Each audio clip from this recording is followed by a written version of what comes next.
It seems that your repeated assertion that it is by divine justice that the Ahadiths destroy Mohammedan Islam has recently been vindicated by the fatwa, Mohammedan religious ruling, regarding the breastfeeding of a grown man by a grown woman among the believers. Will you please explain? Although the statements that we make are always based upon Mohammedan Muslim authorities, many of our listeners still remain in doubt because of the incredible depravity, immorality, or stupidity of many of the subjects that we are investigating. It is hence extremely gratifying when some of the statements that we make are inadvertently further authenticated by some of the highest scholars of Mohammedan Islam.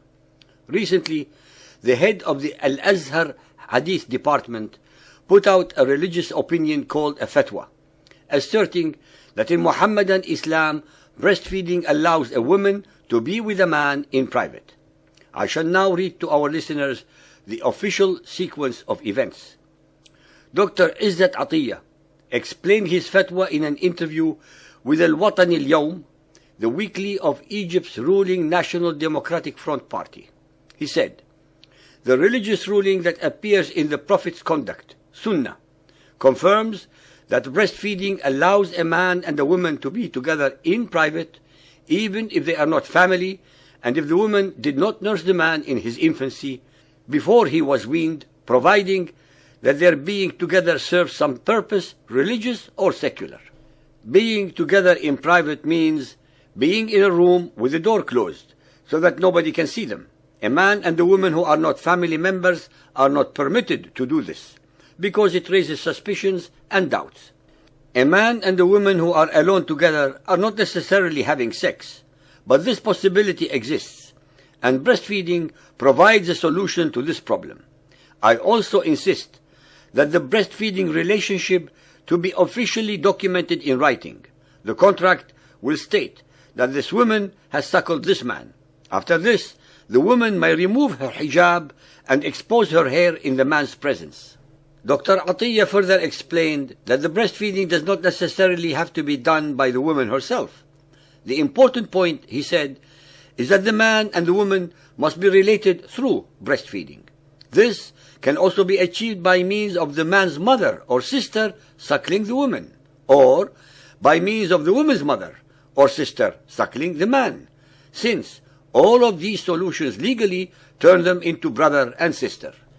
The logic behind the concept of breastfeeding an adult is to transform the bestial relationship between two people into a religious relationship based on religious duties.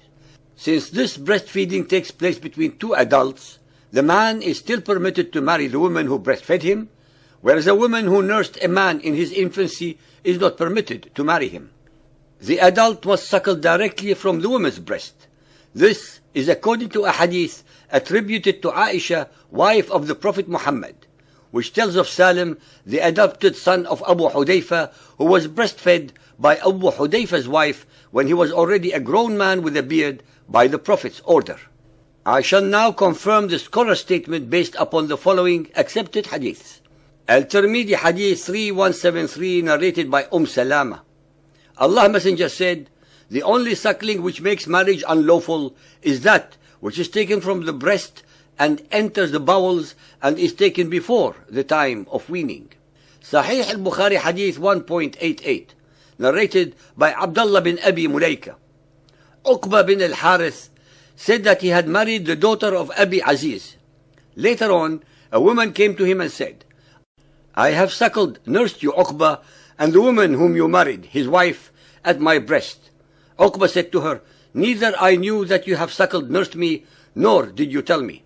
Then he rode over to see Allah's Apostle at Medina and asked him about it. Allah's Apostle said, "How can you keep her as a wife when it has been said to you that she is your foster sister?" Then Uqba divorced her and she married another man. Sahih Muslim, suckling a young boy, tradition 3428.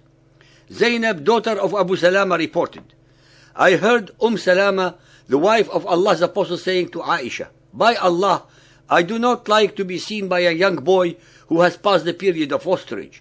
Whereupon Aisha asked, 'Why is it so?' Salama answered, 'Because Sahla, daughter of Suhail, came to Allah's Messenger and said, Allah's Messenger, I swear by Allah that I see in the face of Abu Hudayfa, her husband, the signs of disgust on account of the entering of Salim in the house. Whereupon Allah's Messenger said, suckle him. Sahla said in astonishment, but he has a beard. But Muhammad said again, suckle him, and it would remove what is there, the expression of disgust on the face of Abu Hudayfa. She said, I suckled him, and by Allah, I did not see any sign of disgust on the face of Abu Hudayfa. Sahih Muslim, suckling a young boy, tradition 3426. Ibn Abu Mulaika reported that Al-Qasim bin Abu Bakr had narrated to him that Aisha reported that Sahla bin Suhail bin Amr came to Allah's apostle and said, Messenger of Allah, Salim, the freed slave of Abu Hudayfa, is living with us in our house, and he has attained puberty as men attain it, and has acquired knowledge of the sex problems as men acquire. Whereupon he said, suckle him, so that he may become unlawful in regard to having sex with you. Ibn Abu Mulaika continued, I refrained from narrating this hadith for a year or so on account of fear. I met again with Al-Qasim and said to him, you narrated to me a hadith which I did not narrate to anyone afterwards. He said, what is that? I informed him. Whereupon he said, narrated on my authority, that Aisha had narrated that to me. Ladies and gentlemen, believers and unbelievers, here was a man who was afraid to narrate what he had heard and decided to keep this story to himself for more than a year. The man viewed this hadith with obvious trepidation regarding the innocence of this story, and knew that there was something morally wrong with this unbelievable event. Even 1400 years ago, this type of story of a grown and married woman who would breastfeed a grown man, not her husband, so that she can be at home, so to speak, while he is around, was so immoral that it boggled the mind of its listener. That is why he kept his mouth shut for almost a year thereafter. But as a believing Muhammadan Muslim, he had to accept it as a divinely sanctioned order. The Azhar Council decided to dismiss the doctor not because he was telling a lie, but because he was telling the truth, thus exposing Muhammadan Islam to ridicule. They even go so far as to accuse those who support his deductions as perverts. In the light of the aforegoing, then all the preceding Muhammadan scholars must have been perverts, since they too read the same hadith and walked away with the same understanding that I do. They saw that the logical implication one derives from them is that Sahla, against her natural instincts, breastfed a young man at the express orders of Muhammad. There are, of course, more hadiths regarding the above, but I'm sure these will suffice. Believers and unbelievers, I shall repeat once again, as I shall do so at every opportunity, that the worst nightmare of Muhammadan Islam is knowledge of the Quran, of the Hadiths, and all their related subjects. Muhammadan Islam can only survive through subjugation, intimidation, terror, indoctrination, and the ignorance of its followers. They are, after all, its worst and foremost innocent victims. We have repeatedly made it crystal clear that the objective of this series is not to insult, humiliate, or degrade the followers of Muhammad, the so-called believers, but to enlighten them as well as all those so-called unbelievers around the world.